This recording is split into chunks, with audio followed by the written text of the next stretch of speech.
আপনি যাকে সবচেয়ে কাছের মানুষ ভাবেন সে আপনাকে কাছের মানুষ ভাবতে চাইছে না। আপনি ফোন করে যাচ্ছেন, সে ফোন ধরছে না। সে সম্পর্কই রাখতে চাইছে না। কি করবেন? খুব মন খারাপ করে বসে থাকবেন?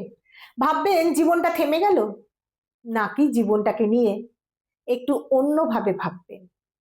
এই নিয়ে জানতে হলে দেখতে হবে আজকের এই ভিডিওটা পুরোটা। কেউ আপনার সাথে কথা বলতে না চাইলে জোর করে তার সাথে কথা বলবেন না। সে যদি আপনার সবচাইতে কাছের মানুষটিও হয়, তাহলেও তাকে ফোনের পর ফোন করে যাওয়ার কোনো মানেই হয় না।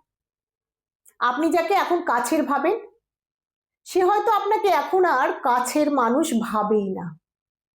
আপনি যাকে প্রিয় ভাবেন সে হয়তো আপনাকে আর প্রিয় ভাবে না। মানুষ বদলায়, মেনে নিন। এই বদলকে মেনে নিয়ে নিজেকেও বদলে ফেলুন।